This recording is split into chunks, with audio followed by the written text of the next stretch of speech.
नमस्कार, मैं जयप्रकाश आचार्य फ्रॉम सरस्वती विद्या मंदिर पूर्णिया। अभी मैं आपके सामने 9th क्लास का केमिस्ट्री सब्जेक्ट के साथ उपस्थित हूँ। टॉपिक है मैटर दैट सराउंडिंग अस। उसी चैप्टर के अगली कड़ी के रूप में हम लोग चल रहे हैं।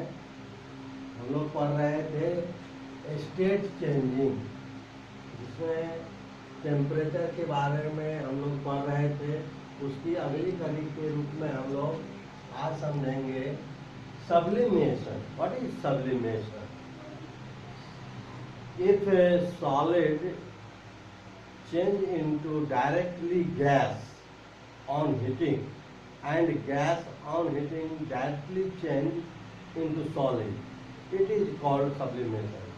अगर कोई ठोस पदार्थ गर्म करने पर डायरेक्टली गैस में बदल जाता है और गैस ठंडा करने पर सॉलिड में बदल जाता है तो इस क्रिया को सब्लिमेशन कहते हैं। लेकिन जनरली ये देखा जाता है कि कोई भी सॉलिड को गर्म करें तो वह लिक्विड होता है, लिक्विड को गर्म करेंगे गैस होता है, और गैस को ठंडा करने पर लिक्विड, लिक्विड को ठंडा करने पर सॉलिड होता है।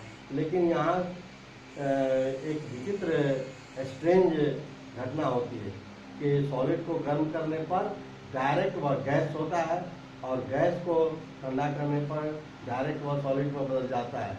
उदाहरण के लिए हम अमोनियम क्लोराइड,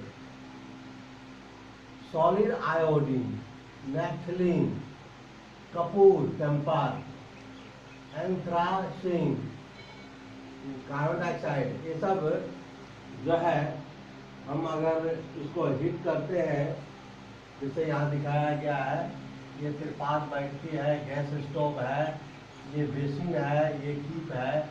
इसमें नैप्थलीन लेकर के गर्म किया गया, यहाँ कॉटन डाल दिए गए हैं तो डायरेक्ट गैस हो जाता है और यहाँ पर जमा हो जाता है जो सॉलिड हो जाता है। या कपूर रखें, बालू कपूर मिलाकर, या नैप्थलीन के पाउडर रखें, कुछ भी रखें, यहाँ डायरेक्ट गैस बनता है और यहाँ जमा हो जाता है। तो इस क्रिया को हम सब्लिमेशन कहते हैं। अब है कि प्रेशर का स्टेट पर क्या असर होता है। गैस को हाई प्रेशर पर और लो टेम्परेचर पर, अगर गैस में हाई प्रेशर, जैसे ये गैस है, इसको पिस्टन दबा करके हम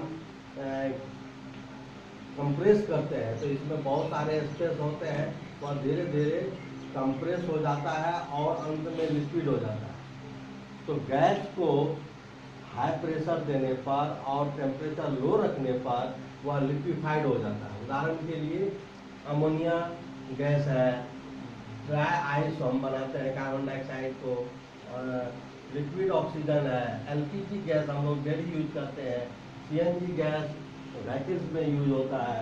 ये सब हाई प्रेशर पर, लो टेम्परेचर पर ठंडा करके लिक्विड बना करके सिलेंडर पर भरे जाते हैं। आज हम लोग यूज करते हैं उसका। अब आइए हम दूसरा लेसन को समझें, evaporation. Evaporation means liquid change into gas on heating at low BP. BP means a boiling point. At low boiling point, any liquid change into gas on heating, it is called evaporation. Okay? हम देखते हैं कि कपड़ा को धूप में देते हैं सूख जाता है, अनाज को धूप में देते हैं सूख जाता है। तो पानी अगर जमीन पर गिरा रहता है तो धीरे धीरे वो सूख जाता है। कैसे सूख जाता है? दैट इज इवोपरेशन रिएक्शन के तहत यह सूखता है। आइए हम कुछ फैक्टर समझें जो इवोपरेशन को प्रभावित करता है। उसमें सबसे पहला है टेम्परेचर। टेम्परेचर को इंक्रीज करते हैं तो इवोपरेशन ज़्यादा होता है। टेम्परेचर बढ़ाने पर इवोपरेशन भी इंक्रीज हो जाता है, अर्थात उबाल उसमें तेजी से आता है और इवोपरेशन तेजी से होने लगता है। सरफेस एरिया, सरफेस एरिया अगर इंक्रीज करेंगे इवोपरेशन भी इंक्रीज हो जाएगा। उदाहरण के लिए गर्म दूध लें या गर्म पानी लें एक गिलास में, वह देर से ठंडाता है, लेकिन जब उसी गिलास गर्म दूध को गिलास से अगर बड़े थाली में रख दें तो सरफेस एरिया बढ़ जाने के कारण, जैसे ये गिलास में दूध है और ये थाली में अगर रख दें दूध को तो एरिया बढ़ गया, इसमें एरिया कम है, इसमें एरिया ज़्यादा है, तो इवोपरेशन तेजी से होगा और वह ठंडा हो जाएगा। ह्यूमिडिटी, अगर वातावरण में ह्यूमिडिटी कम है, लो है, तो इवोपरेशन तेजी से होगा। और उसका उदाहरण है कि गर्मी के दिनों में ह्यूमिडिटी वातावरण में कम होती है और कपड़े जल्दी सूख जाते हैं, लेकिन बरसात के दिनों में ह्यूमिडिटी बहुत ज़्यादा होता है, कपड़े देर से सूखते हैं। गर्मी उतना ही रहता है लेकिन कपड़े देर से सूखते हैं ड्यू टू ह्यूमिडिटी। तो ह्यूमिडिटी लो होने पर वातावरण का इवोपरेशन तेजी हो जाता है। विंड स्पीड, चौथा है विंड स्पीड। अगर हम विंड स्पीड को बढ़ा दें तो इवोपरेशन तेज हो जाता है। उदाहरण के लिए चाय जब हम पीते हैं तो फूंक के पीते हैं, या कप में रखा होता है अगर कोई चाय और उसको फूंक के पीते हैं, या उसको कूलिंग करने के लिए हम ठंडाते हैं, तो यह विंड स्पीड बढ़ाने पर इवोपरेशन बढ़ जाता है। इवोपरेशन किसी पदार्थ को ठंडा कर देता है। उदाहरण के लिए गर्मी के दिनों में हम ये जो कीचड़ होता है, घड़ा जिसको बोलते हैं, इसमें हम पानी रखते हैं। क्यों रखते हैं? तो इसमें छोटे छोटे रंध्र होते हैं, छोटे छोटे छिद्र होते हैं, जिससे पानी बाहर हल्का हल्का रिसते रहता है और यह वातावरण से लेटेंट हीट गर्मी लेते रहता है और भीतर की गर्मी भी लेते रहता है। और यहाँ जो वाटर है वह इवोपराइड हो जाता है। इवोपराइड हो जाने से अंदर की लेटेंट हीट लिया, बाहर के भी गर्मी लिया, इससे पानी ठंडे हो जाते हैं, टेम्परेचर कम हो जाते हैं।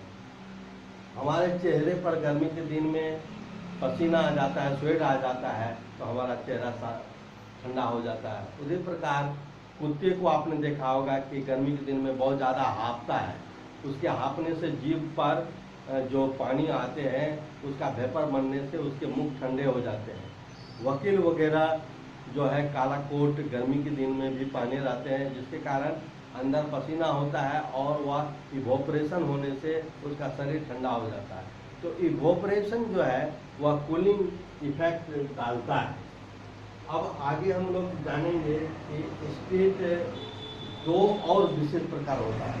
पहले हम जानते थे कि स्टेट मैटर का स्टेट 3 प्रकार का होता था, सॉलिड, लिक्विड, गैस। लेकिन विभिन्न वैज्ञानिकों ने 2 और स्टेट की खोज किया है। दूसरा स्टेट, चौथा स्टेट है प्लाज्मा और 5वां है BEC, बोस-आइंस्टीन कंडेंसेशन। तो प्लाज्मा स्थिति कब होती है? जैसे कि आप देखिए यह CFL बल्ब होता है। इस बल्ब के अंतर्गत जब gas high temperature free electron और हाई टेम्परेचर पर जब कोई गैस विसर्जित होता है तो उसमें प्लाज्मा स्टेट होता है। अगर गैस से होकर के इलेक्ट्रिसिटी पास करे, ऐसे गैस से होकर के इलेक्ट्रिसिटी पास नहीं करता है, लेकिन लो टेम्परेचर पर गैस से होकर के इलेक्ट्रिसिटी पास करता है, तो वह प्लाज्मा स्थिति होता है। नेचर में प्लाज्मा स्थिति स्टार्स में होते हैं, जिसके कारण वह चमकते हैं। सन में भी हाई टेम्परेचर रहता है, उसके कारण जैसे 10⁻⁷ केल्विन होता है, इसके कारण भी वह चमकते हैं। उसमें हाइड्रोजन गैस हाई टेम्परेचर पर रहते हैं, इसलिए वह चमकते हैं। बोस-आइंस्टीन कंडेंसेशन एक दूसरा स्टेट है, जिसको कि गैस का, हाइड्रोजन गैस के 1,00,000वें भाग का लो डेंसिटी में यह देखा गया है। बोस और आइंस्टीन दोनों मिलकर के इसको खोजा था। आज इन्हीं शब्दों के साथ धन्यवाद, थैंक यू।